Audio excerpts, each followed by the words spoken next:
E vamos seguir, então, para a próxima atividade. Lembrando que essas discussões que nós acabamos de ter foram ótimas aqui para a conclusão da nossa programação de conteúdo de hoje. Agora sim, nós vamos para a próxima ação, que será a tribuna aberta do FIT 2021, onde vai ser oferecido um espaço para reflexão para os convidados especiais, que vão ter de 10 a 15 minutos para falar o que eles pensam sobre tributação e desigualdade.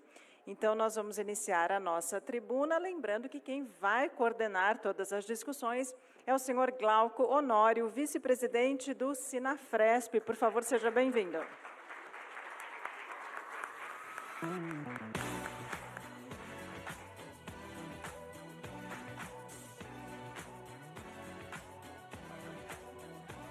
Obrigado, Renata.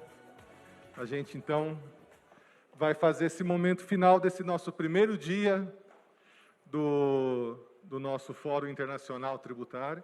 Tivemos grandes discussões aqui e a gente resolveu ter um momento de um pouco de algumas pessoas aí falarem uma palavra sobre o que está acontecendo e sobre tributação e desigualdade, que é o nosso principal foco aqui. Eu vou te interromper um pouquinho, porque eu vou te passar um recado.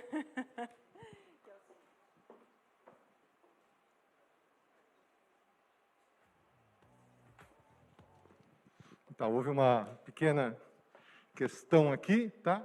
O nosso Ciro Gomes teve um probleminha, então ele não vai entrar ao vivo, vai fazer um vídeo. Então eu gostaria de já começar. Quem deve estar nos ouvindo já é o senador Roberto Rocha. O senador Roberto Rocha já está nos ouvindo, eu não sei se ele já está com o link feito, que ficou fora de hora. Está? Está conectado? Acho que a gente... Sim, ele está conectado. Nós vamos só aguardar as imagens. Estamos aguardando a imagem. Mas ele já está conectado com a gente. Lembrando, enquanto isso, o senador Roberto Rocha é o relator da PEC 110, acabou de entregar aí há poucos dias o relatório do que temos, vamos dizer assim, né? A gente discutiu muito aqui a parte dos impostos estaduais e municipais de consumo aí, né? A reforma de uma parcela, não é a reforma total, ela se adequa ao conjunto todo. E nós, então, é uma personalidade para ver o que se pretende fazer a partir daí, né? Temos a certeza que o próprio senador não deve encarar isso como um produto extremamente final, porque o sistema tributário é um sistema vivo. Está acabando minha enrolação. Mas foi super bem. Estou tentando. Foi. A gente está estabelecendo a conexão, lembrando, Glauco, que, claro, novamente a gente está no momento de transição, e a tecnologia está nos permitindo até, inclusive, trazer os palestrantes internacionais para que o evento fique ainda maior. Então, como ela às vezes prega algumas peças na gente. No evento de 2018, nós trouxemos 18 palestrantes de 4 continentes e estávamos super felizes. Dessa vez, trouxemos 30 palestrantes internacionais. Conseguimos trazer mais, mas, evidentemente, o som deu um problema aqui, outro aqui, mas a gente vai conseguir. Mas faz parte, na verdade, faz parte de todo mundo que está estabelecendo essa conexão, né? Não desistindo de fazer os eventos. Alguém aí, a gente estabelecemos. Oi. Acho que o senhor Roberto está conosco. Senador Roberto Rocha nos ouve? Eu vou passar para ele, ele não está te ouvindo. Ele está nos ouvindo agora? Oi, alô, tudo bem? Opa, tudo em ordem, senador. Então, a gente só estava falando aqui rapidamente que o senhor, como relator aí da PEC 110... Só que nós não estamos tendo retorno de vocês, então a gente não consegue ouvir o evento. Eles ainda estão estabelecendo a conexão. Eu vou perguntar para a nossa técnica se a gente segue com esse palestrante, se a gente convida outros palestrantes. Mais de uns minutinhos. E vou pedir para o pessoal que está no Zoom, por favor, desligar o som para que a gente possa só seguir. Muito bem. Nós estamos estabelecendo a conexão com o Zoom, afinal de contas, alguns palestrantes estão com a gente aqui presencialmente, a maioria ainda está online, como vocês perceberam, estamos estabelecendo a conexão. E eu preciso da informação da nossa parte técnica, se a gente continua seguindo com o senhor Roberto, ou se podemos passar, podemos. Glauco, então, a gente vai se adaptar, por favor, pode passar para o seu próximo convidado, tá bom? Prefere Marcelo? O senhor secretário Marcelos, se poderia, então, nos dar a honra? O secretário da Fazenda no Maranhão, né, está aqui conosco presencialmente.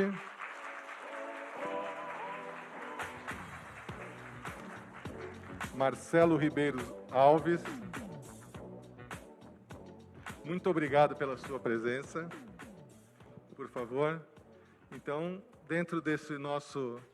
Depois de tudo que você acompanhou uma boa parte aí, quando pôde, sabemos que tem uma pessoa de vários compromissos, queremos agradecer a sua presença. E, por favor, aí, como é que você vê a tributação e a desigualdade na nossa América Latina, para onde a gente vai, o que você tem a dizer sobre isso para nós, por favor. Bom, primeiro, boa noite a todos.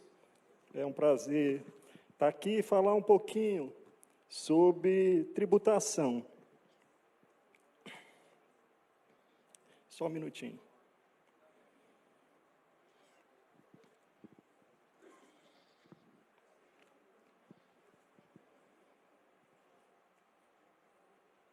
Só tentar aqui desbloquear, que bloqueou. Não tem problema. A gente está com a tecnologia, a gente está descobrindo aí. Se a gente está dando um problema com tudo isso aqui, Marcelo, imagine... Bom, mas eu vou tentar falar um pouquinho enquanto desbloqueia. Imagine, eu vou falar um pouco, contextualizar um pouquinho a ideia de tributação, para depois entrar nesse tema da reforma tributária. Imagine o artigo 3º da Constituição, que estabelece como objetivo da República Federativa do Brasil erradicar a pobreza e a marginalização. Por outro lado, você tem lá o artigo 173, que estabelece que a exploração direta de atividade econômica pelo Estado, ou seja, o Estado podendo exercer uma atividade privada, somente acontece em casos muito excepcionais. Então, imagine como superar esse dilema. Então, é evidente que você vai precisar de recursos financeiros para atender às necessidades públicas, mas não pode explorar diretamente uma atividade econômica. Então, a tributação foi o mecanismo pelo qual as economias modernas conseguiram superar esse dilema. Hoje, quando a gente fala em tributação, 3 problemas essenciais nós enfrentamos no Brasil. Primeiro, uma tributação muito regressiva, 51% sobre o consumo, 4,1% sobre a propriedade e 18% sobre a tributação da renda. Então, você tem, de fato, uma tributação muito regressiva. No caso do Maranhão, nós conseguimos enfrentar isso, principalmente no caso do ICMS, criando impostos ou destinando uma parcela do ICMS para determinadas políticas públicas. Eu falo especialmente do caso do cheque gestante, um programa que direciona uma parte dos recursos do ICMS, que é um imposto regressivo, diretamente para atender às necessidades públicas das pessoas carentes, buscando enfrentar um problema muito grande que nós temos no Estado, que é a mortalidade infantil. Então, se encaixa naqueles impostos tidos como impostos personalíssimos. Um outro problema da tributação no Brasil, como já foi colocado, é uma baixa tributação sobre a fortuna. Enquanto, por exemplo, no Brasil, nós temos isso na faixa de 3%. No caso do Japão, por exemplo, 45% é sobre a tributação sobre a fortuna. Primeiro problema, regressividade. Segundo problema, você tem uma baixa tributação da renda e da propriedade. E um terceiro problema é o Pacto Federativo. Você tem um grande volume de atribuições para os estados e municípios que não é compatível com o volume de recursos financeiros. Você tem hoje 70% de todos os recursos em poder da União. Então, me parece que qualquer tipo de reforma tributária hoje tem que necessariamente enfrentar esses três problemas: a questão da regressividade, a questão do Pacto Federativo, possibilitando que haja mais recursos em poder dos estados e dos municípios, e terceiro, tendo uma tributação maior sobre a propriedade e da renda. No caso da propriedade e da renda, no Maranhão nós instituímos a progressividade do IPVA e do ITCD ainda em 2015. Então, veículos de luxo têm uma tributação mais elevada do que veículos populares, e a herança, de acordo com o valor do legado da doação. Hoje, assim, me parece que, mesmo do pensamento liberal quanto do pensamento progressista, há uma certa convergência no sentido de que esses são os três grandes desafios que devem ser enfrentados numa reforma tributária. A questão não é o diagnóstico, a questão maior hoje, me parece, que é, de fato, a tentativa de convergência de interesses. E aí a gente deve ter cuidado, Charles, com algo que é o seguinte: você, e a deputada Jandira Ferrari colocou isso muito bem, não é que sejamos contra a ideia da simplicidade.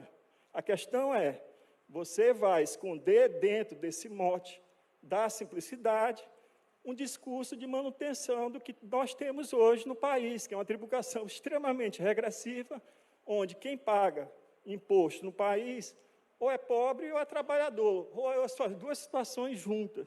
Então, a gente tem que ter muito cuidado, porque não me parece, nesse momento, que haja nenhuma intenção do governo federal em enfrentar o principal tema que nós temos, que é a regressividade da tributação no país. Assim, quando a gente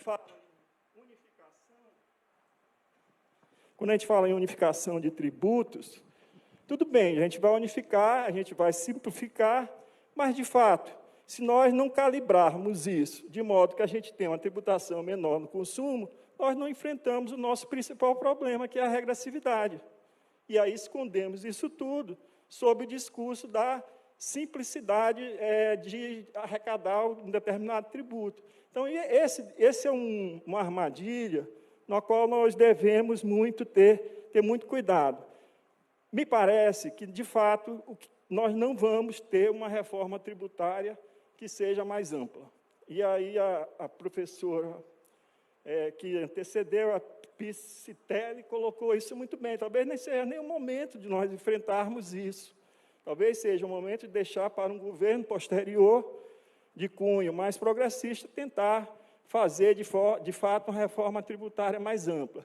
A reforma tributária, que pode ser que passe, é apenas uma reforma tributária no âmbito federal, uma reforma tributária de legislação federal, que vai ser basicamente o que o secretário Toste colocou um pouco.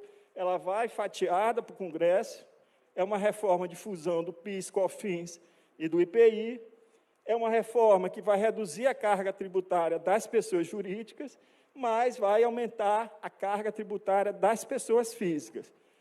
Pela volta da tributação em dividendos, que parece que já há um certo recuo, pelo que foi colocado, e por algo que é extremamente danoso, se for aprovado, principalmente para a classe média, que é o fim das deduções do imposto de renda pessoa física. Então, nós temos, assim, reforma tributária que vai, de fato, passar essa fusão de PIS e COFINS, redução de carga tributária das pessoas jurídicas, compensação com o aumento da tributação das pessoas físicas, alcançando principalmente a classe média, e a criação do IPI seletivo. Então, esse, me parece, que é o cenário que nós temos para o futuro. A ideia de IVA dual e IVA, um IVA único, é evidente que ela é boa, mas é como eu estou dizendo, como eu penso que a gente tem que ter o cuidado para que isso, de fato, seja calibrado para que a gente tenha uma tributação sobre o consumo menor. Porque se você une ICMS e ISS, por outro lado, cria uma fusão do PIS, COFINS e do IPI, mas não diminui a tributação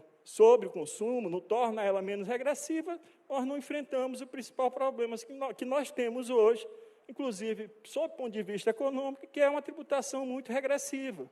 Uma tributação muito regressiva sobre o consumo, que traz um impacto sobre a renda, um impacto negativo sobre a renda. Então, essas são as minhas considerações, e eu fico à disposição para o debate. Obrigado, Marcelo. Cumprindo bem o tempo, e é importante chamar a atenção aí de algumas iniciativas que você citou no começo, ainda que a gente saiba com as limitações de alíquotas, conseguiu uma progressividade ainda com a limitação de alíquotas. Eu sei que não se pode fazer muita coisa, mas na herança, no IPVA, vocês conseguiram fazer alguma coisa. Essas iniciativas são muito importantes. O grande problema no ICMS é que você não tem muita possibilidade de mexer, porque tudo depende da autorização do CONFAS, e é um tributo que tem uma delimitação constitucional muito bem definida, então isso torna difícil. No caso do Maranhão, como eu falei agora há pouco, Glauco, nós conseguimos destinar uma parcela da arrecadação do ICMS diretamente para as mulheres pobres e gestantes. Então, a gente vincula uma parcela da arrecadação daquele ICMS para as pessoas, para as mulheres pobres gestantes, desde que elas façam determinada quantidade de exames e acompanhamentos na rede pública, destina diretamente para a conta delas, com o propósito de reduzir a mortalidade infantil. Então, é algo muito semelhante, eu não sei se o colega do Uruguai falou há pouco, da ideia de impostos personalíssimos, ou seja, de você tentar minimizar com os meios e recursos existentes essa regressividade do imposto. No caso do Maranhão e boa parte dos estados do Nordeste, doutor Aloysio, a grande dificuldade é fazer uma política pública, porque, dada a quantidade de pessoas que estão na linha de pobreza, isso sempre alcança um volume de recursos muito grandes. E a gente vem enfrentando, aí, desde 2015, crises sucessivas, mais recentemente, em 2019, 2020, primeiro trimestre de 2020, doutor Luiz, se atribui muito à pandemia, a crise que nós tivemos em 2020. Mas, no primeiro trimestre de 2020, a gente já tinha uma crise instalada, porque a gente teve uma retração do PIB de 3%, 4%. Então, na verdade, a pandemia apenas agrava uma crise pré-existente e leva os estados da federação a uma situação muito mais difícil, porque 70% dos recursos estão com a União. Tá ok, Marcelo. Agradecemos muito, então, ao secretário Marcelo Ribeiro Alves, secretário da Fazenda do Maranhão, e gostaria de pedir uma salva de palmas para ele. Muito obrigado pela sua presença, e eu espero que esteja aproveitando o nosso evento aqui, e que, com certeza, o está abrilhantando com a sua presença física aqui, acompanhando esses temas tão importantes, né? Agora, eu recebi um recadinho que o link do Ciro Gomes teve um problema, mas ele mandou um vídeo. Então, nós vamos apresentar esse vídeo aqui agora, neste momento. Então, se puderem disponibilizar, o Ciro, que é vice-presidente do Partido Democrático Trabalhista.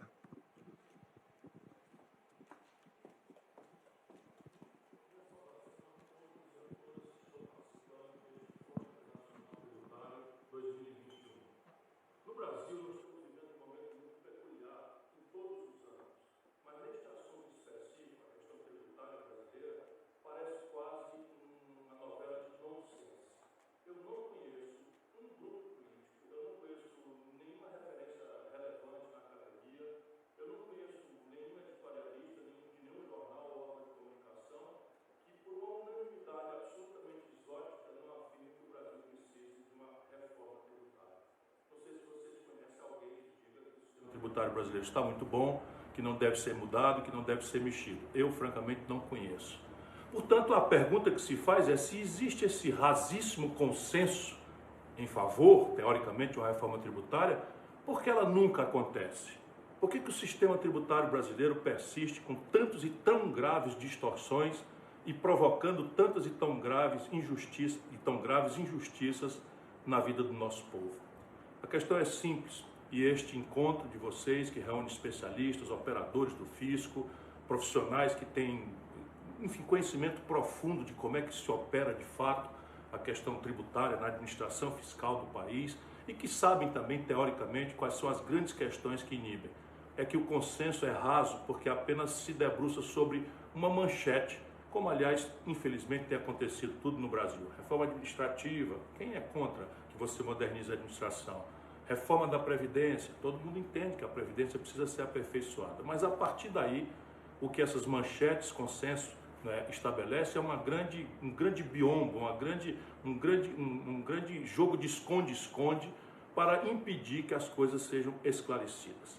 Eu vou dizer o que penso concretamente da questão tributária brasileira e vou tentar, do meu ponto de vista, representando uma posição consensada do meu partido, o PDT, que carrega a bandeira do trabalhismo brasileiro e que é a base, não é, pelo menos do ponto de vista específico, da questão do financiamento de um novo projeto nacional de desenvolvimento.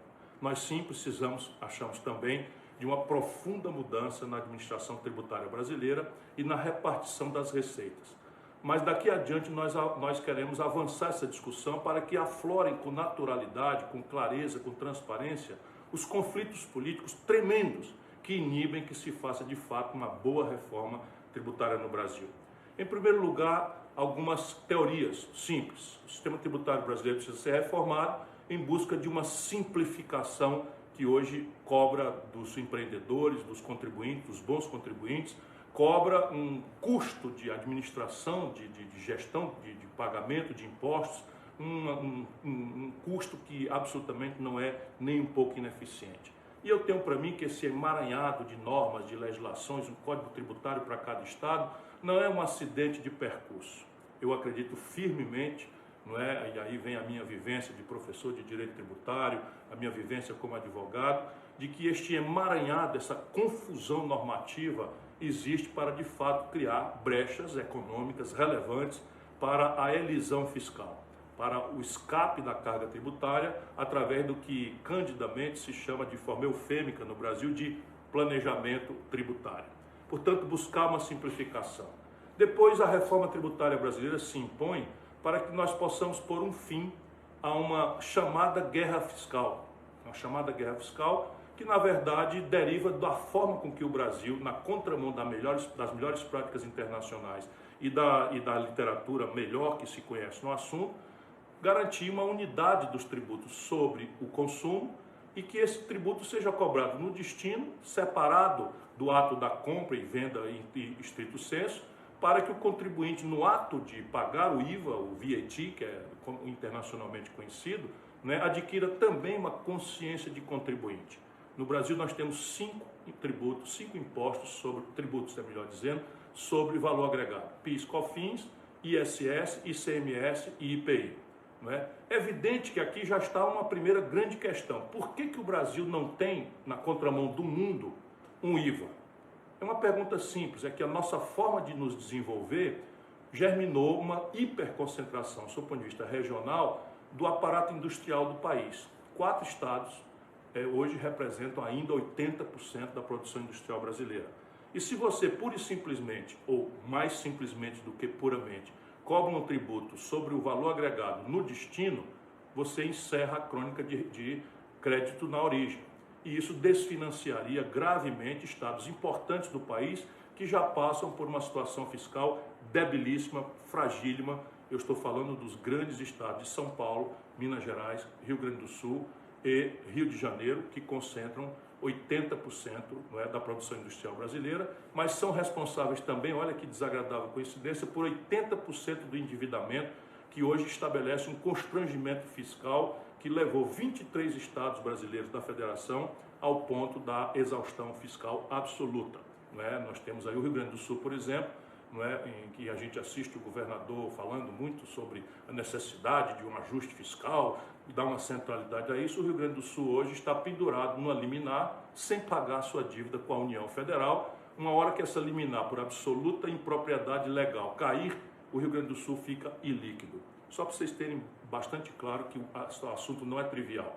E aqui já está a semente. Em busca de um sistema tributário correto, é preciso redesenhar o Pacto Federativo dilacerado no Brasil, porque só assim nós viabilizaremos uma solução ótima, mas temos que entender que para avançar do momento ruim que temos, do momento trágico, do ponto de vista estratégico e teórico que temos, nós só vamos fazer isso se nós conseguirmos restaurar a capacidade de investimento e a própria liquidez dos Estados brasileiros no redesenho do Pacto Federativo. Então há questões dessa natureza, da simplificação, da justiça, do fim, não é, dessa selvageria em busca de emprego que se chama guerra fiscal e que na verdade é o último refúgio para estados periféricos atraírem investimentos, e nós precisamos avançar para a neutralidade do sistema. O sistema tem que estabelecer uma relação em que o tributo não distorça de um lado privado a competição, a concorrência, a competitividade sistêmica da economia, e de outro lado não estabeleça desvantagens ou vantagens apenas de natureza tributária para que a decisão do investimento se afirme no país. São muitas questões, muitos debates teóricos, mas o Brasil precisa começar, e eu não quero lhes cansar muito mais do que essa honrosíssima oportunidade que me dão. Algumas coisas são mais simples, são mais óbvias. Por exemplo, as caricaturas relativas à renúncia fiscal. Nesse momento de crise fiscal profunda, em que a taxa de câmbio brasileira sente o nervosismo da iminência de uma crise muito grave, né, e que isso se transfere para os preços num processo inflacionário que já é o maior desde que criamos lá atrás o Plano Real, nós estamos ainda assistindo, de forma absolutamente inexplicável, a algo ao redor de 340 bilhões de reais por ano de renúncia fiscal.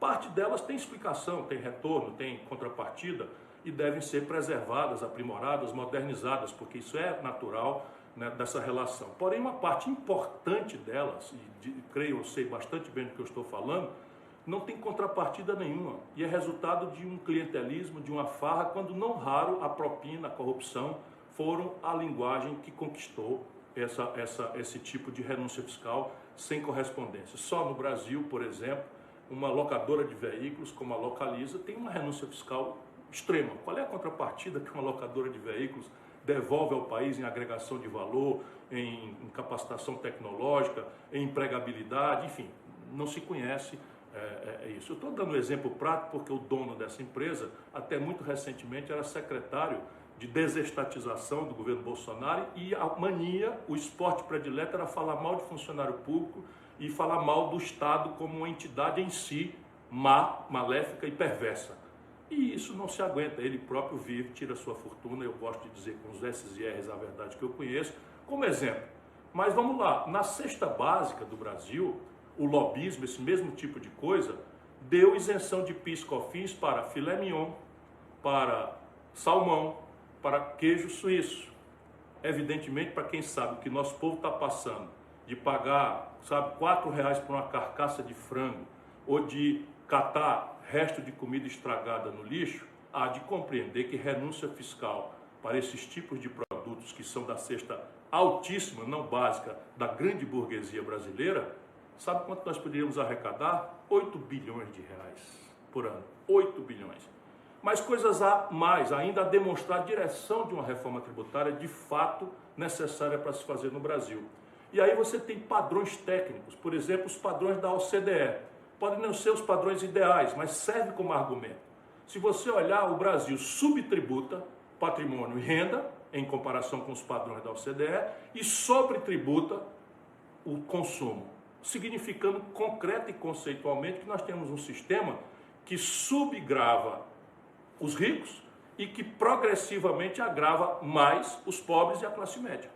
Nós temos que buscar uma progressividade, esse deve ser o grande projeto. E aí, antes de encontrarmos as especificidades personalíssimas de uma vida brasileira, vamos consultar as melhores práticas internacionais. Eu não me canso de denunciar. Só o Brasil e a pequena Estônia no leste da Europa não cobram tributos sobre lucros e dividendos empresariais distribuídos a pessoas físicas no Brasil. Quando o ministro da Fazenda, eu cobrei esse imposto. Não há razão nenhuma para que o Brasil não cobre esse tipo de imposto, não é? Por que um trabalhador, um assalariado de classe média, paga 27,5% e um acionista da Petrobras, que exercita um monopólio hostil hoje ao povo brasileiro, incorpora bilhões de reais, 32 bilhões de reais foram distribuídos agora no trimestre, sem pagar um centavo na pessoa física do imposto de renda sobre lucros e dividendos empresariais. O Brasil paga, meus compatriotas e visitantes de outros países, o Brasil paga de IPTU, Imposto Predial e Territorial Urbano, por mês em São Paulo, quase o que o Brasil inteiro do agronegócio, né, das grandes latifúndios, de parte deles que depredam o meio ambiente de forma absolutamente criminosa e selvagem, que passam por cima de comunidades indígenas, quilombolas, que destroem os nossos recursos hídricos. Pois bem, esse imenso latifúndio, que quando é bem organizado, fatura bilhões de dólares por ano, com crédito subsidiado e sem pagar nenhuma tributação na sua produção, e essa é uma decisão que o Brasil tomou, mas o Brasil simplesmente paga de propriedade territorial rural, o nosso ITR, que é um tributo federal, por ano, menos do que, mais ou menos, a cidade de São Paulo paga de IPTU por mês. Nos grandes países capitalistas do mundo, a América do Norte, por exemplo, a menor alíquota sobre as grandes heranças não desce de 25%, 28%, 29%. No Brasil, a alíquota cobrada é de 4%. Não estou falando de classe média, isso não tem que cobrar mais nada. Enfim, mas eu também não quero lhes cansar, quero apenas dar exemplos de que o Brasil tem que buscar uma progressividade maior no seu sistema tributário. Tributar os patrimônios acima de 20 milhões de reais, com uma alíquota moderada para não estimular a fuga de capitais, regulando o IOF sobre as transações de mandar dinheiro para offshores no estrangeiro, atingiria-se uma alíquota de, se o patrimônio alcançável fosse de 20 milhões de reais, alcançaria 58 mil pessoas em uma população de 210 milhões de habitantes. Ou seja, por esses exemplos práticos, eu quero dizer que ainda antes de encontrarmos os limites estratégicos, não é, de uma modelagem tributária com esses complicadores de sermos uma federação num momento de iliquidez federativa muito grave, há caricaturas quase criminosas, para não dizer verdadeiramente imorais, que nós precisamos celebrar. E para isso nós precisamos de um fisco profissional, autônomo, capaz de ter a clareza dos dados, da base, da consciência vamos dizer, da realidade econômica do país. Deixa eu lhes dar uma peculiaridade só existente que eu conheço no Brasil. Na conta de mandar dinheiro para o estrangeiro, o Banco Central brasileiro consta ter a informação de 250 bilhões de dólares, que guarda coerência com as análises estrangeiras internacionais que eu ando frequentando aí na comunidade acadêmica internacional. Portanto, no Banco Central estariam registros de que brasileiros remeteram para o estrangeiro, de forma legal, 250 bilhões de dólares. Mas a Receita Federal consta que nesta mesma rubrica, remessa de dinheiro para o estrangeiro, só estão contabilizados 50 bilhões de dólares, ou seja, um quinto. E é inacreditável que no Brasil o Banco Central considera legalmente protegida a sua tal autonomia de não comunicar para a Receita Federal, né, sua base de dados, e não é para ninguém devassar a vida de ninguém, nem perfurar a privacidade de ninguém, nem dos negócios. É apenas para que a administração pública, que é una, conheça a realidade da sua base tributável e possa estabelecer, que é com o que eu termino, as devidas premiações, né, para o bom contribuinte, que merece ser sempre exaltado, distinguido e apoiado, porque, afinal de contas, o contribuinte é a energia maior, né, do financiamento do progresso de uma nação, mas nós precisamos atribuir penas severas, muito mais severas do que aquelas que hoje o Brasil tem feito, para a sonegação, para a evasão ilícita, para, enfim, a lavagem de dinheiro e todos esses crimes do colarinho branco.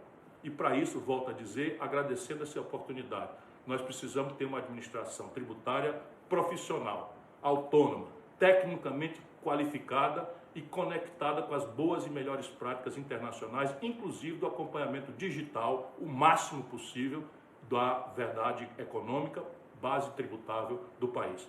Muito obrigado, muito bom trabalho que vocês vão fazer, e nós que estamos angustiados em produzir essas soluções, precisamos muito dessa reflexão que o Seminário Tributário Internacional 2021 mais uma vez vai fazer. Minha saudação a todas e a todos.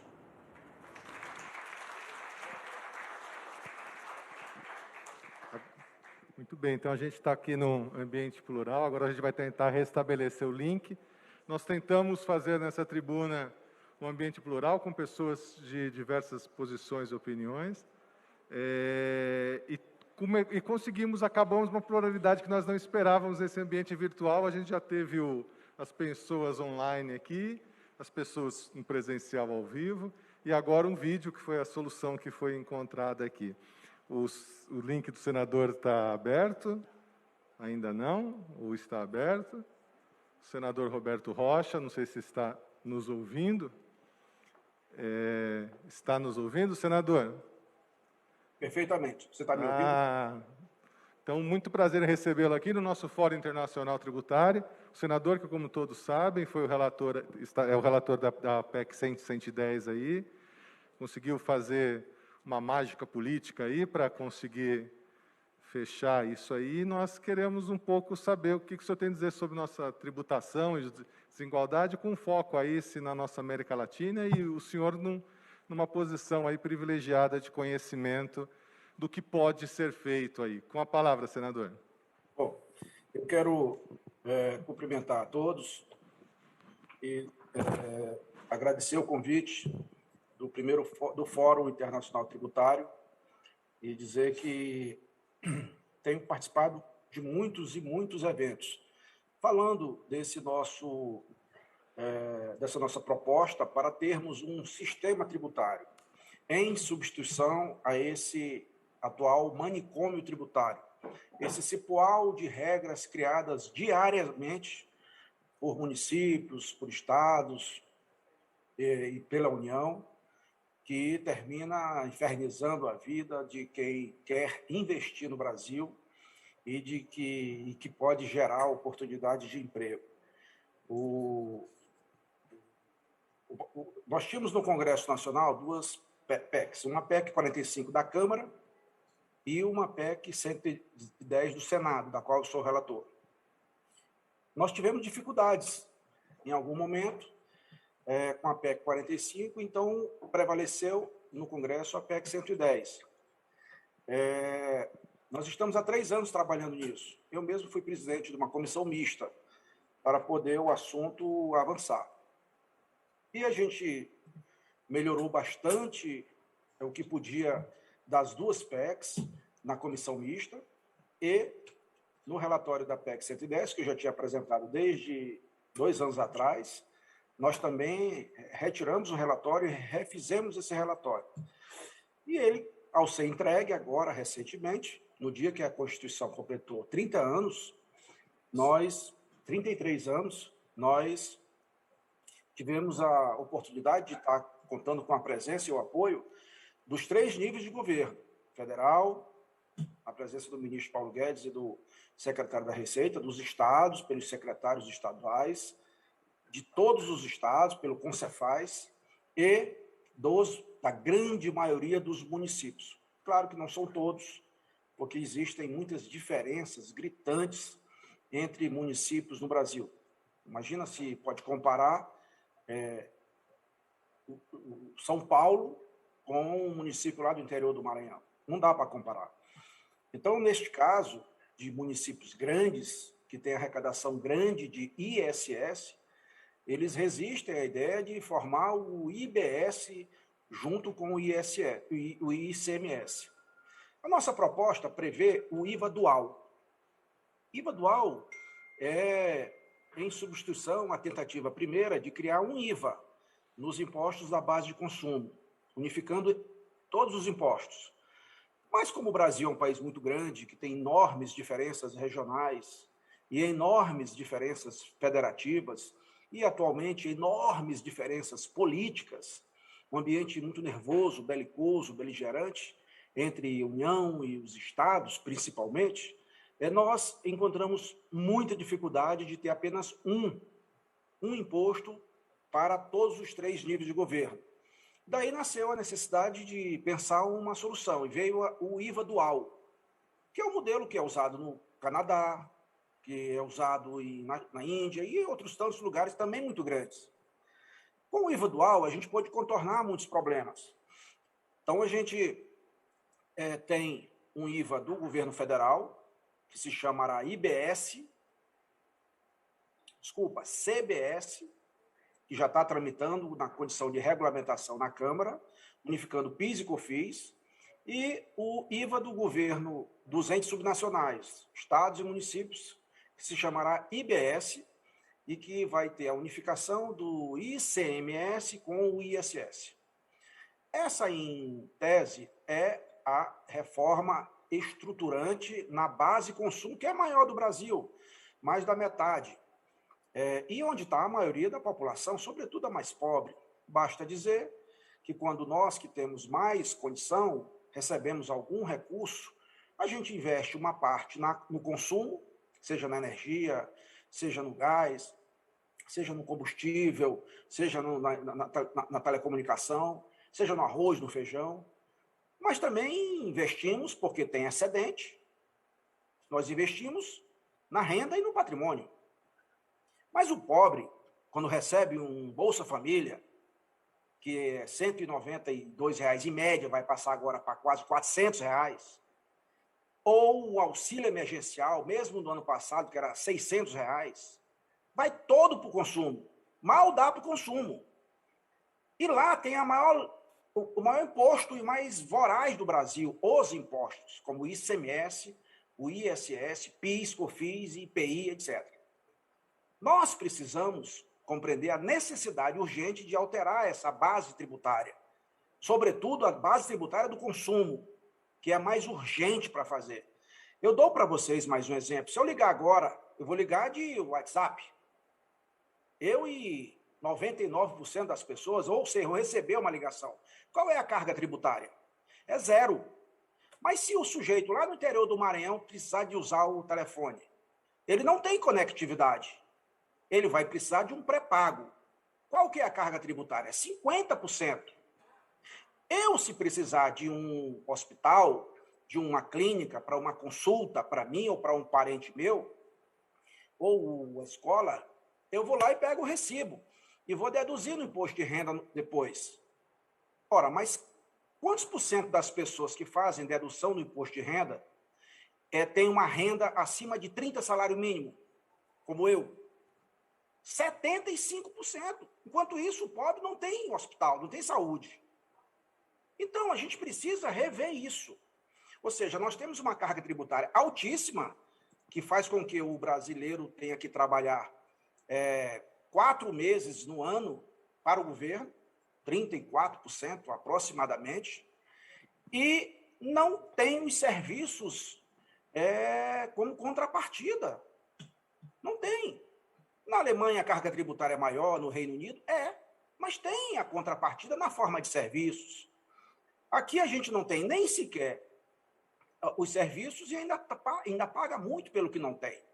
Então, veja, o que nós temos atualmente é uma quantidade pequena de pessoas, físicas e jurídicas, pagando muito.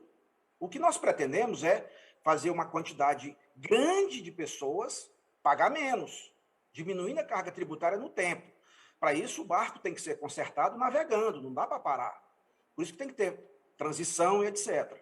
O que se propõe é isso, é simplificar, modernizar. Nós temos que tornar o ambiente moderno e tecnológico, o ambiente tributário.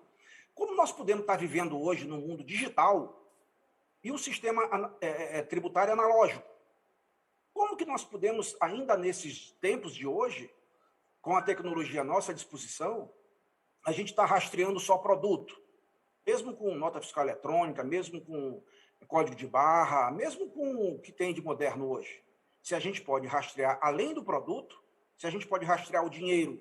Porque o dinheiro, lá atrás, há 2.600 anos, quando nasceu a moeda, era uma coisa, depois veio cheque, no século XVIII. Aí depois veio cartão, crédito, débito, plástico. Nem isso tem mais hoje. Nós temos PIX, nós temos pagamento por indução. Ou seja, os produtos e serviços estão se desmaterializando. Se você for ver qual é o restaurante que mais vende comida no Brasil, não tem uma panela. A Uber não tem um carro. De tal modo que a gente precisa rever o sistema e torná-lo moderno, simples e tecnológico. Porque nós não podemos continuar rastreando só o produto. Nós temos que rastrear também o dinheiro. Ou seja, o que é mais fácil? É você rastrear a nota fiscal ou é o boleto? É óbvio que é o boleto. E você pode fazer um grande avanço numa simples mudança, até administrativa, não precisa nem de processo legislativo para isso. É só colocar o número da nota fiscal no boleto. Com isso, você já tem uma fuga de uma evasão, uma elisão, uma sonegação contida, imensa. Porque da carga tributária atual, 1/3 é perdida. É perdida, pelo menos. Então, eu considero que um dos grandes benefícios que a gente pode ter com essa reforma, que foi discutida amplamente com o Senado, com a Câmara, com os níveis de governo todos, com o setor produtivo, com o fisco, que temos aí o apoiamento de quase todo mundo. É claro que os municípios grandes ainda resistem, por quê? Porque eles arrecadam muito de ISS. E eles não querem participar do IBS, do IVA. Mas vem cá, onde é que já se viu no mundo você ter 3 IVAs? Um federal, estadual, municipal. Tem algum caso no mundo que você separa bens e serviços? Claro que não. Você quer ver mais uma coisa? O que é que o pobre mais consome? É bens ou é serviço? Claro que é bens. E qual é a alíquota de bens, em média? E a alíquota de serviço, em média? Ora, então, você acha que o pobre vai para a academia, para o restaurante? Então, é claro que a gente precisa mudar, sobretudo para os mais pobres. E eu penso que, com o regime tecnológico, com o sistema tecnológico de crédito e débito que a gente está propondo, a gente pode fazer a política, o investimento social mais justo, mais democrático. Muitos querem uma tributação, uma alíquota menor para essa ou aquela atividade. Ora, raciocine comigo.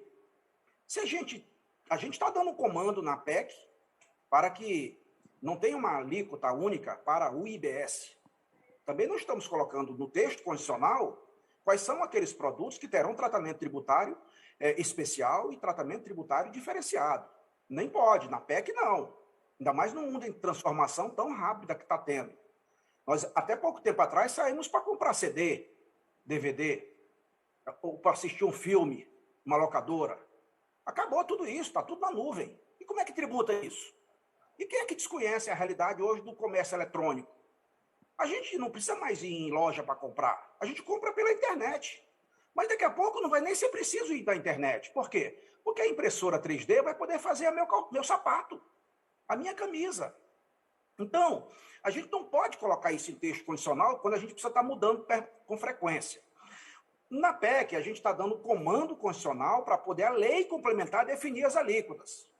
Aí a alíquota definida na lei complementar, o nome diz complementar, que vai complementar o texto da Constituição, vai determinar, e está lá o comando constitucional, para algumas alíquotas diferenciadas e especiais. Especiais são aquelas favorecidas, como gás de cozinha, como cesta básica, como remédio, como educação, saúde, etc. Agora, o que eu acho ainda muito mais justo do que isso? Se você tem uma alíquota de IBS, por exemplo, eu estou dando exemplo, de 18%. E aí você vai dizer que no remédio ela vai ser 10%, ou vai ser 6%, ou 9%, metade. Não é só o pobre que vai comprar, não. Ou seja, não é só o pobre que vai se beneficiar com essa renúncia fiscal. É todo mundo. Então, me parece mais correto você financiar a área social, não com renúncia social, mas devolvendo ao mais pobre o dinheiro e ele fazer o que quiser com ele. Ou seja, é perfeitamente possível, eu quero até saudar a iniciativa do governador do Rio Grande do Sul, que recentemente, agora mesmo, anunciou a devolução do ICMS para a baixa renda. Isso é perfeitamente possível no sistema eletrônico de crédito e débito. Ora, basta você ver, nós temos um sistema bancário um dos mais modernos do planeta.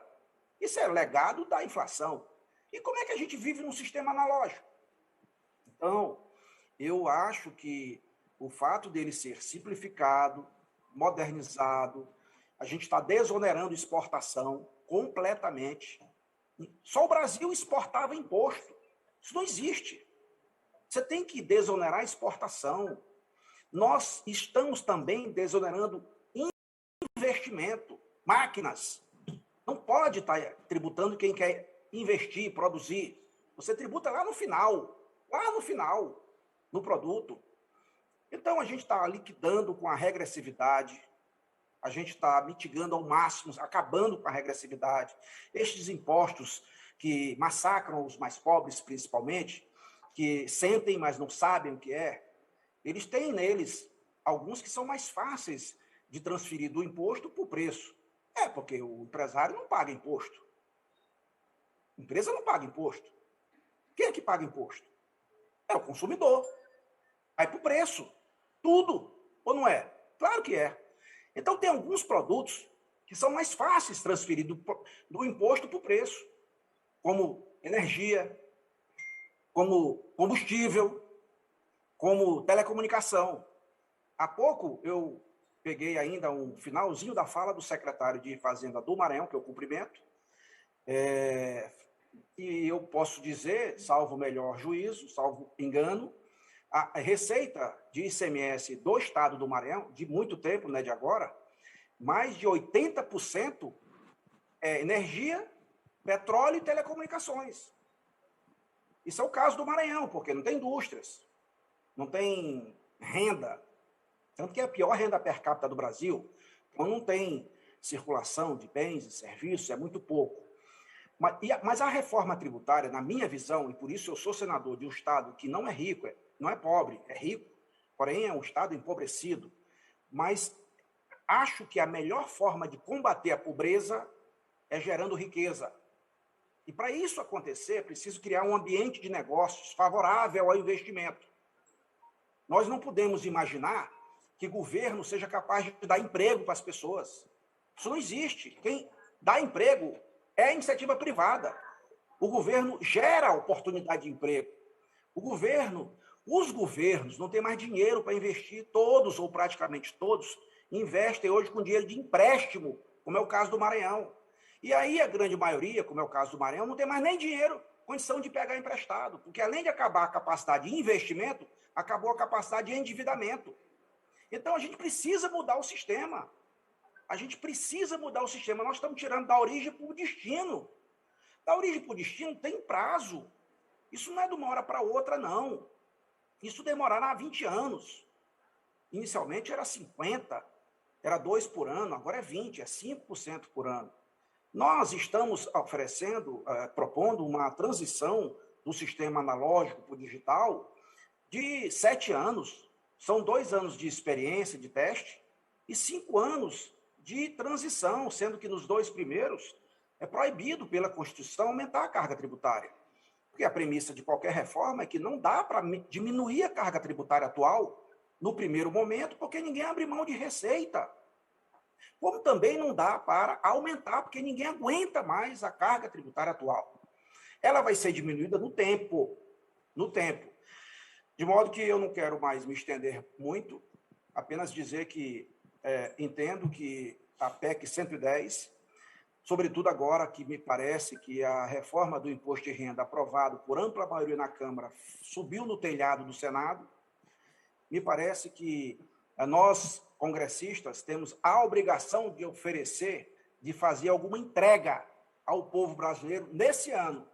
E o que tem de melhor, de mais pronto, é a PEC 110, cujo Senado, cuja Câmara, cuja comissão mista, durante 3 longos anos, debateu esse assunto tão técnico, tão complexo, tão árido, que não gera voto.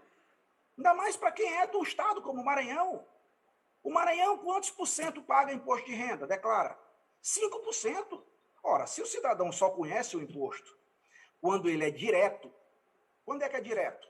Quando ele é declaratório, tem carnê. Tipo o imposto de renda, que você vê o contra-cheque, sabe quanto está pagando. Tipo IPTU e IPVA. Se tem 5% só que declara imposto de renda, claro que ninguém no Maranhão interessa por esse assunto de reforma tributária. Ele vai sentir os efeitos depois. Agora, IPTU e IPVA.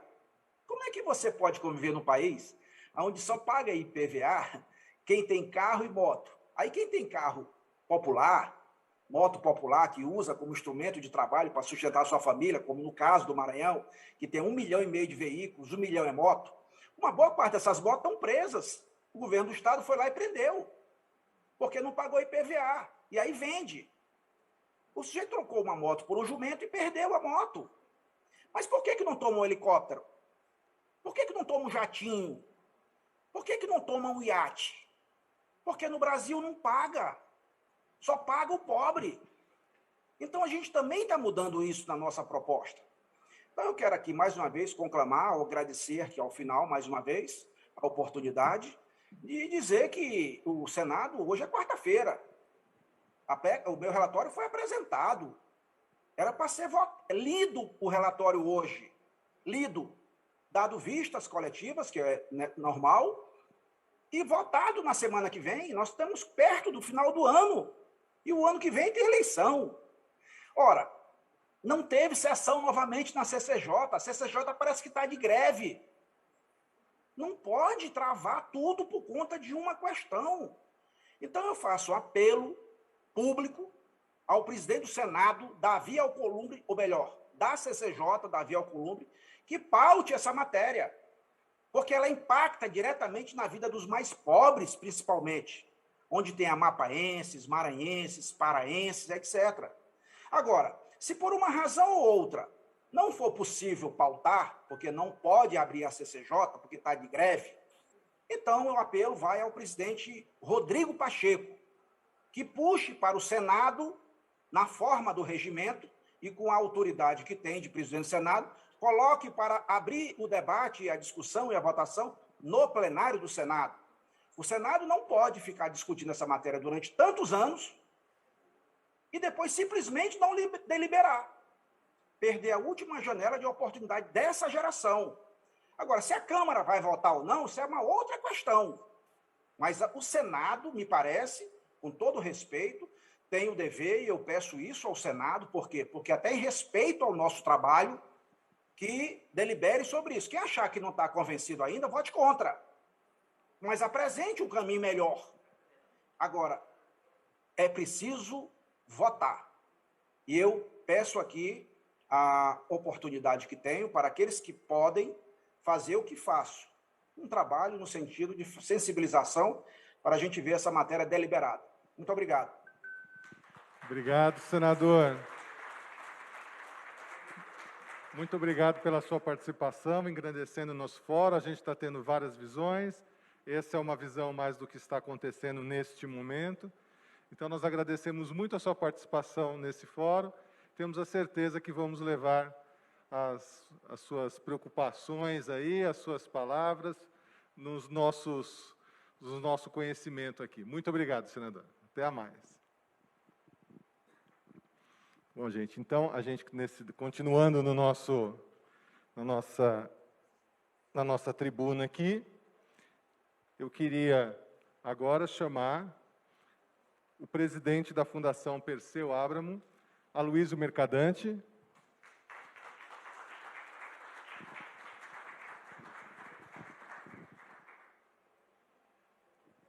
que muito também nos engrandece. A gente está tendo visões bastante diferenciadas aqui, porque esse é o nosso objetivo. Nós somos um corpo extremamente técnico. Você vai falar daí à vontade. Por favor, Aloysio. É que esse seminário é digital e eu não sou nem analógico, eu sou da geração cartorial. Então, falando aqui sem a máscara, eu me sinto mais seguro e a gente pode falar com mais liberdade. Eu queria, primeiro, parabenizar a FENAFISCO e a Anfip por essa iniciativa e por fazer um fórum internacional tributário. E começaria por essa pauta.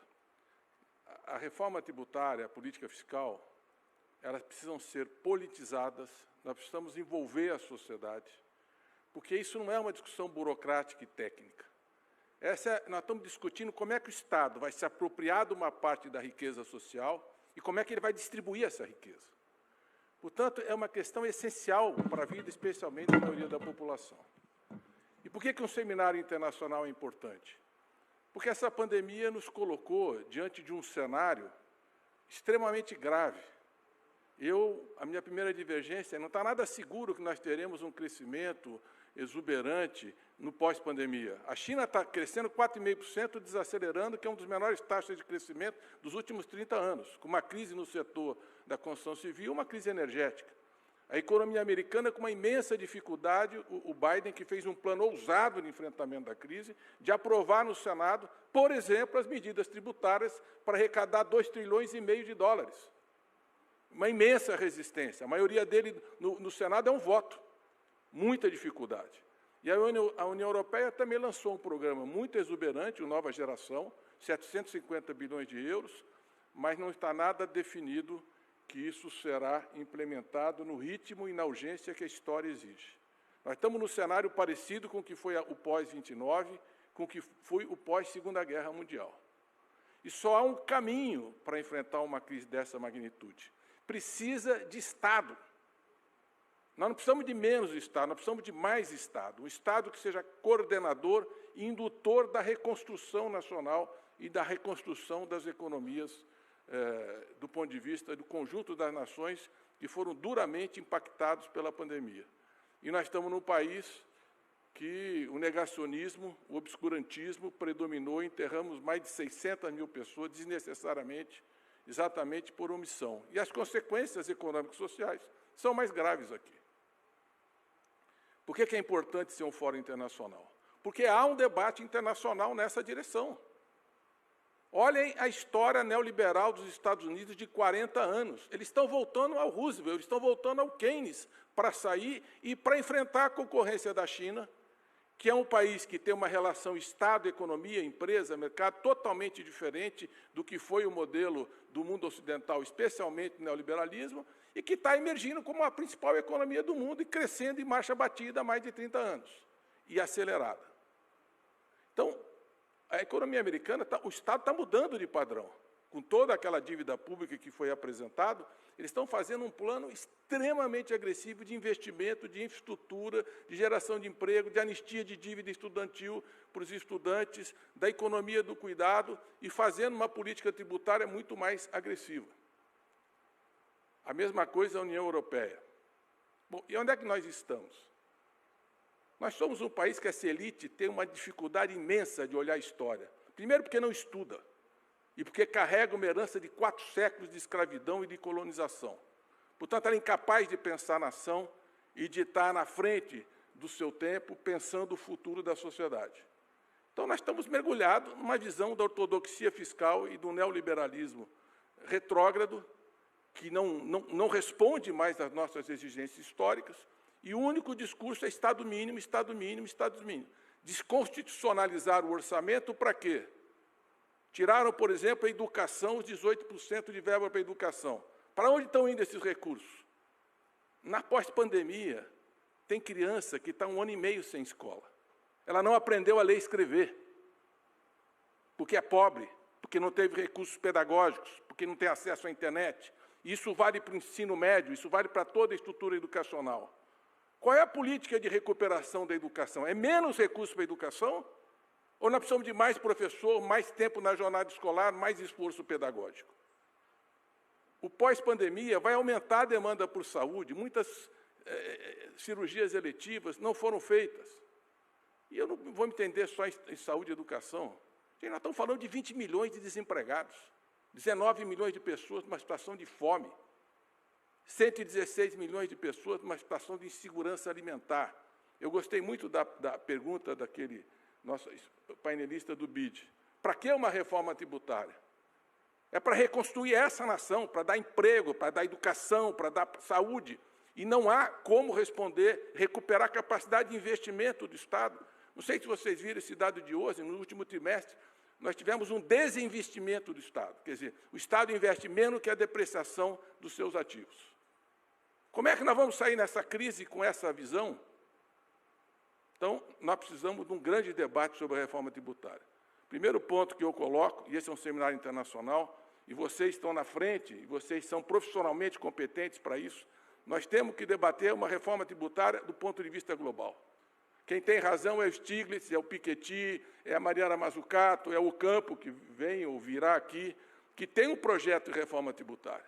Nós temos 173 paraísos fiscais, a estimativa ela é vulnerável, mas é uma estimativa que tem alguma base nos indicadores de acesso às autoridades monetárias, algo em torno de 36 trilhões de dólares. Mais de 900 bilhões de dólares de sonegação de impostos. Então, não é só um problema legal você ter ministros e presidentes da República e empresários que há 17 anos tinham dinheiro escondido e que se veste de Louro José propagando e falando e arrotando arrogância pela imprensa brasileira. Nós temos ali empresários que devem 16 bilhões da dívida ativa da União. Como é que uma autoridade econômica que vai discutir, tributar, arrecadar, combater a sonegação, pode ter finanças escondidas no paraíso fiscal? Nós temos que acabar o paraíso fiscal. O Brasil devia estar liderando esse movimento, como nós puxamos esse debate em 2009, na crise de 2009, inclusive com o apoio do Obama, e Basileia não enfrentou, não desconstruiu, e essas denúncias são parte de um esforço de acabar com esses esconderijos do dinheiro. Mas não é só isso. Nós precisamos de uma central internacional de registro de toda a riqueza financeira, que é o que o Piketty, o Stiglitz e esses economistas vêm defendendo. E já há troca de informações nessa direção. Por quê?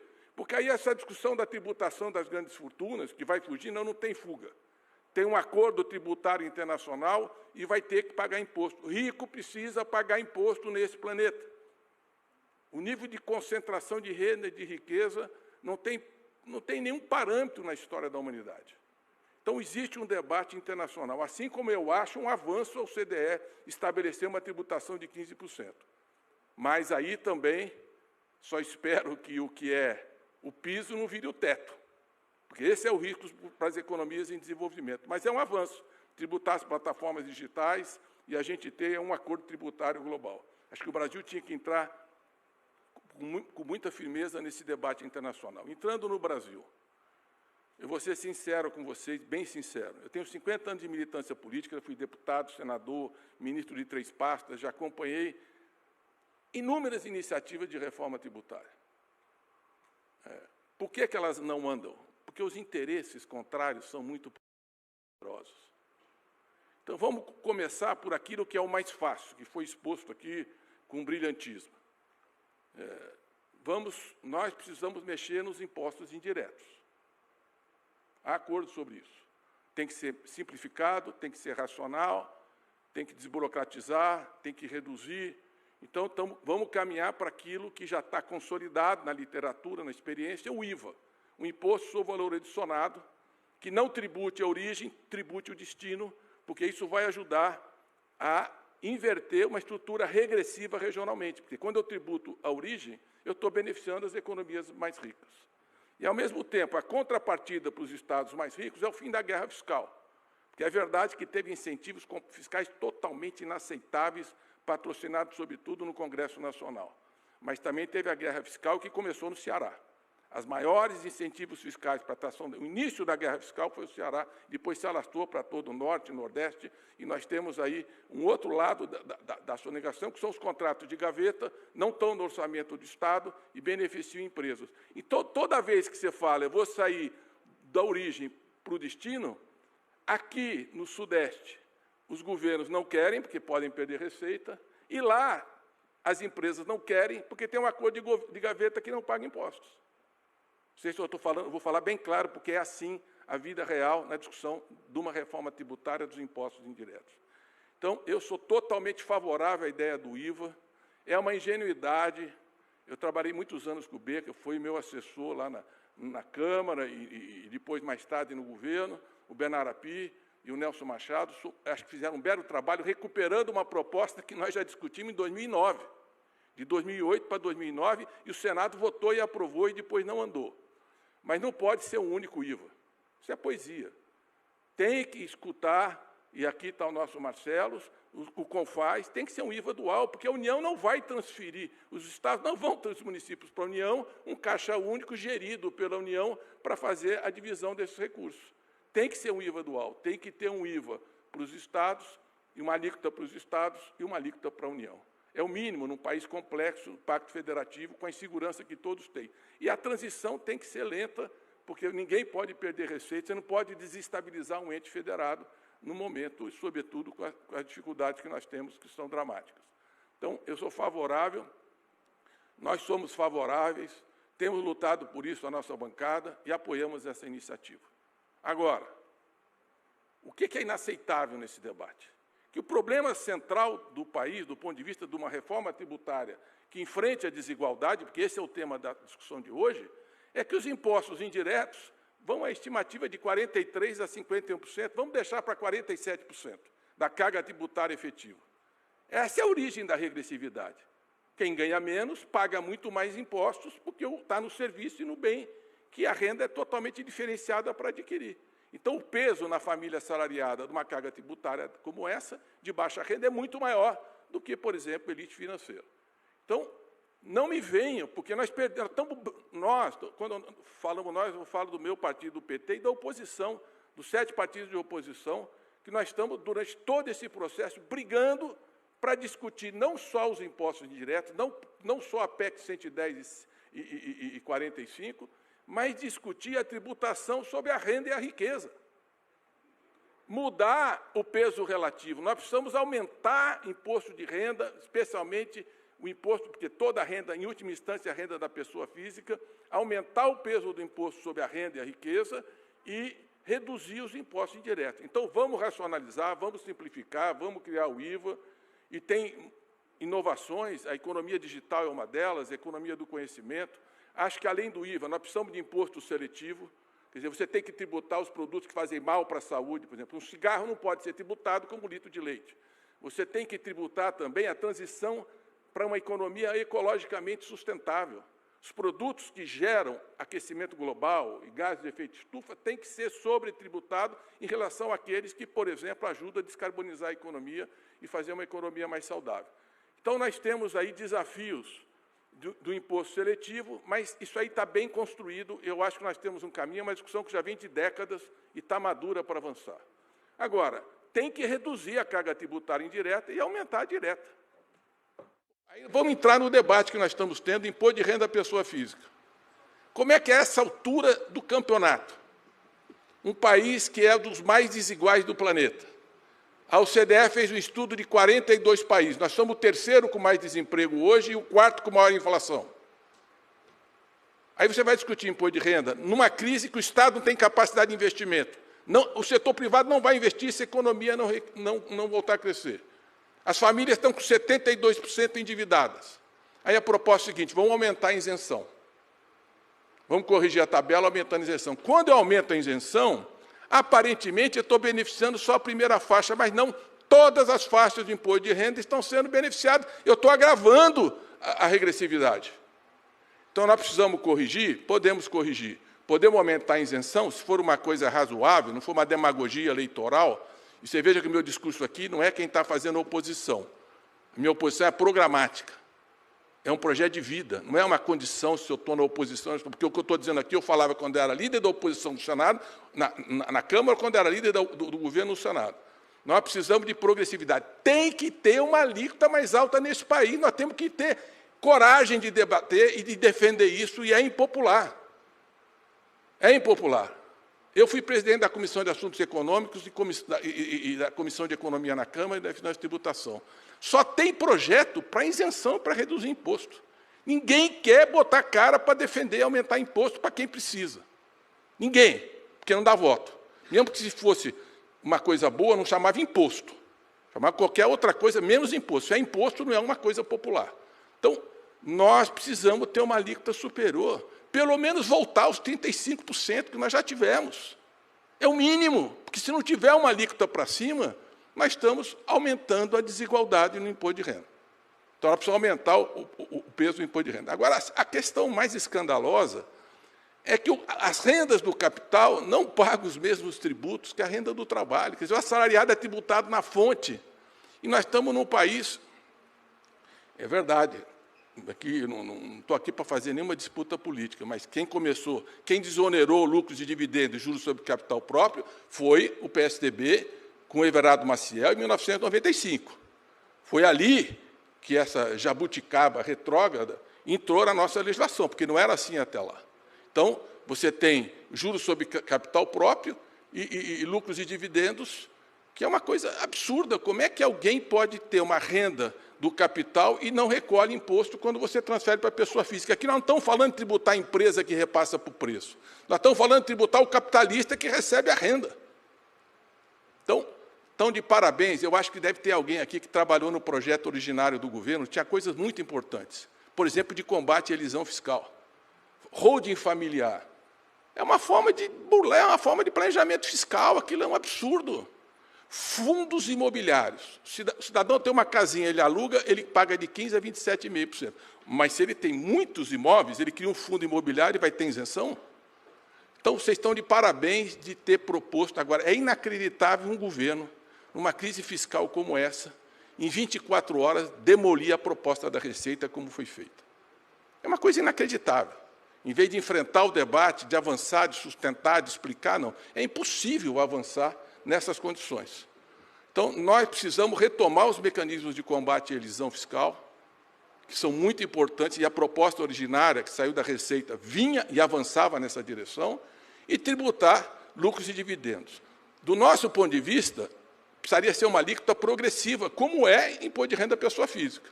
Nós não conseguimos, mas nós lutamos no plenário pelos 20%.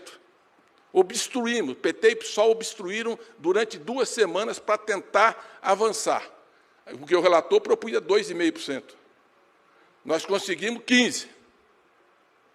Bom, e agora o relator no Senado quer retirar a tributação de dividendos. Aí você fica com o imposto de renda pessoa física, aumentando a isenção, sem uma alíquota superior, aumentando a regressividade. Isso é inaceitável do ponto de vista do debate. E nós temos que falar com essa indignação. É inaceitável. Eu não acho que vai convencer. Eu acho que não vai convencer. Porque toda essa forma de desconstitucionalizar o orçamento está levando ao quê? Os parlamentares estão se apropriando do orçamento, com as emendas impositivas. 51% do investimento do país, que é muito baixo hoje, são emendas parlamentares. E são emendas impositivas. E a emenda do relator não tem nenhuma transparência. Então, para que eu vou defender constitucionalização da educação e da saúde? Porque esses parlamentares, com esse volume de recursos, eles vão se reeleger. Então, eles estão muito mais preocupados com isso do que uma saída estrutural. E aqui não cito são os parlamentares, a maioria dos parlamentares. A maioria fisiológica, conservadora, ideologicamente retrógrada, sem nenhum compromisso com a maioria desse povo pobre, excluído e sofrido desse país. Mas nós temos que fazer esse debate com coragem. E vocês precisam ir para fora da estrutura sindical, falar para a sociedade, deixar de lado algumas diferenças políticas e ideológicas, as idiosincrasias pessoais, porque vocês são autoridades no debate para enfrentar uma discussão que nós precisamos fazer. Tem que tributar a renda do capital, tem que tributar. E imposto de renda da pessoa jurídica, se eu entro com lucros e dividendos, juros sobre capital próprio, eu posso reduzir um pouco a alíquota. Mas eles queriam reduzir para 2,5%, depois 6,5%, e nós brigamos, conseguimos ficar em 8%, que eu acho insuficiente, dado que nós estamos com 15%. Agora, se cair os 15% do lucro e dividendos e ficar com 8% pessoa, vai ter desoneração, vai ter queda de receita, pessoa física e pessoa jurídica. Por último, quero dizer o seguinte, tem um debate que não entrou agora. Meu primeiro projeto de imposto sobre grandes heranças e grandes fortunas é de 1991. E, pasmem, mas antes de mim, o primeiro foi do Fernando Henrique. Eu vim depois. Então, já faz 30 anos que eu falo isso, acho que é muito difícil avançar, principalmente naquele plenário. Imposto sobre herança é o imposto mais justo que existe. Por quê? A pessoa só paga uma vez depois que morreu. Então, é o imposto mais justo. Eu amadureci nesses 30 anos. O último projeto que eu fiz no Senado era imposto sobre herança, dialogando com o que existe, por exemplo, na literatura, na experiência americana, que uma parte da receita que pode ser apropriada pelo fisco pode ser transformada em uma fundação de caráter público, fiscalizada pelo Ministério Público, para prestar determinados serviços de educação, ciência, tecnologia, saúde. Por que os bilionários americanos são tão generosos? O Guggenheim, o Ford, o Kellogg's, a Microsoft, Bill Gates, Fundação Bill Gates, todos têm uma fundação. Porque, senão, o fisco toma 40% quando morre. E ele pode deixar uma parte desse tributo vinculado às fundações. Eu acho razoável, quer dizer, ele tem que deixar... E a herança... Vamos pegar aqui o Jorge Paulo Lemann, que aparece como o homem mais rico do Brasil. Ele não ganhou, ele vendeu cerveja, tá bom, mas os caminhões dele passavam nas estradas que foi construído pelo Estado brasileiro. Ele vende cerveja num bar, cuja luz, as usinas, nós construímos 4 usinas e passamos de 70 mil quilômetros de linha de transmissão para 133 mil quilômetros. 11% da matriz energética hoje é eólica. Aumentamos o peso das térmicas, senão já estamos no segundo apagão. Agora, ele faturou com a cerveja dele. Aí ele não paga sobre lucros e dividendos, não paga sobre juros de capital próprio, não paga sobre a holding da família, e, quando morre, não paga. Então, pelo menos, deixa uma parte da herança para o povo, para aqueles que não têm herança nenhuma. Vamos deixar uma educação de qualidade para os pobres terem alguma chance na sociedade de conhecimento, para esse país poder se erguer. Então, nós precisamos fazer um discurso sobre grandes heranças, que é um discurso extremamente justo. E, se tiver uma central mundial da riqueza, não tem para onde correr, porque todo mundo vai avançar nessa direção. Então, eu vou terminar, porque está todo mundo cansado de ouvir um monte de conversa aqui hoje, e muita coisa convergente. E não vale só o que fala, não. Vale o dedinho ali, como é que o partido vota. Porque, na hora de votar, não é propriamente o discurso, não vou entrar aqui em detalhes. Mas, olhe as votações que nós temos tido e as dificuldades que são para enfrentar esses temas. Então, eu espero que as entidades de vocês sejam... Vocês têm todo o direito de lutar pela corporação, porque, se deixar, eles vão desmontar a corporação e vão desmontar o Estado, porque a ideia do Estado domínio neoliberalismo, o alvo principal é o Estado, que é o que nos conduz a essa situação. Vocês têm que defender um Estado justo, um Estado eficiente, um Estado modernizar a política administrativa, vamos repensar a carreira, tem muita coisa a gente avançar.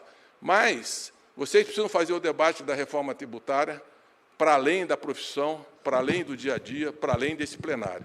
Nós precisamos transformar isso num grande tema da campanha presidencial, num grande tema da eleição para o parlamento, porque eu, depois de 50 anos, dizer que eu já estou meio cansado. Não acredito que, sem uma ampla mobilização popular, possa haver uma reforma muito ampla, mas, se a gente tiver um caminho e vencer o debate, a gente pode ir fazendo por etapas. E já é um grande passo num país como o nosso, e termino como eu comecei, que, até para abolir a escravatura, foi o último das Américas, né? Nós precisamos mudar a história desse país, fazer um país mais justo, solidário e sustentável. E é por isso que nós apresentamos a nossa PEC, de uma reforma tributária justa, sustentável e solidária, que é exatamente tudo o que eu estou expressando aqui, e ela não nasceu só dos quadros do nosso partido, nem dos gestores do nosso partido. Nasceu porque alguns auditores, discretamente, porque sabem que são perseguidos quando assumem uma posição como essa, contribuíram e deixaram esse patrimônio que foi apoiado pelos 9 governadores do Nordeste e por 7 partidos de oposição. Então, eu não vou citar cada um o nome deles, mesmo porque senão prejudicaria. Mas agradeço publicamente e eles sabem de quem que eu estou falando. Muito obrigado, valeu, parabéns pelo seminário e botem a boca no trombone, porque esse é um tema muito importante para o povo e para o futuro desse país. Muito obrigado. Obrigado, Aloysio.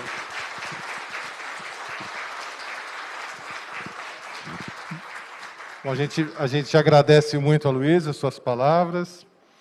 Lembrando que o livro da Reforma Tributária Solidária ainda está aí, está lá fora, para quem quiser. Nós tivemos visões bem diferentes hoje, então a gente encerra o dia de hoje, lembrando de que amanhã o horário, acho que você tem os avisos finais? Sim, então, amanhã... por favor... Amanhã é o mesmo horário, mas antes de passar os recados, eu gostaria de agradecer a você também, Glauco, por toda a coordenação aí da nossa tribuna. Por favor, uma salva de palmas ao Glauco também.